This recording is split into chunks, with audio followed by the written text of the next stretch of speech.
Le Retina. Personne ne sait exactement ce que c'est, mais grâce au budget pub pharaonique d'Apple, tout le monde en a entendu parler.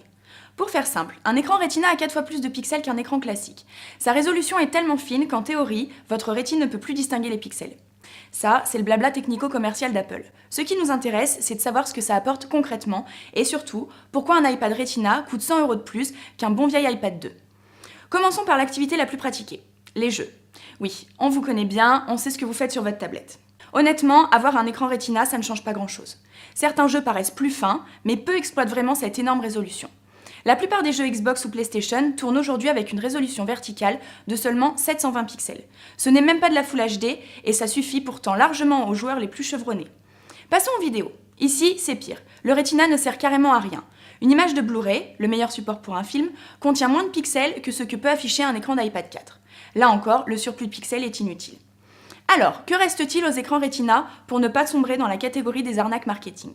Eh bien, c'est la lecture qui lui sauve la mise, car les écrans Retina font des merveilles dans l'affichage des lettres. Elles sont tellement fines et bien dessinées qu'on croirait les lire sur du papier. Rassurez-vous, pas besoin de se mettre à la littérature pour en profiter. Il suffit de consulter une simple page web pour se rendre compte du confort de lecture apporté par ces écrans. Seulement voilà, le jeu en vaut-il la chandelle ? En effet, pour garder une autonomie décente en affichant 4 fois plus de pixels, l'iPad Retina a dû s'équiper d'une batterie plus lourde et plus épaisse, ce qui le rend beaucoup moins agréable à manipuler qu'un iPad 2 ou un iPad mini. Et quand on voit le succès de ce dernier, léger et ultra fin, on se rend bien compte qu'un écran Retina est loin d'être indispensable au succès d'une tablette. En résumé, choisir une machine Retina a des conséquences sur le prix et l'ergonomie d'une tablette, mais ce type d'affichage offre un vrai confort de lecture à l'utilisateur. Donc si votre truc, c'est plutôt les jeux et les films, un écran plus modeste vous suffira largement.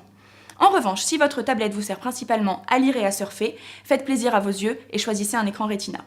D'accord, pas d'accord, venez en parler avec nous sur les réseaux sociaux et à bientôt sur Tablette TV.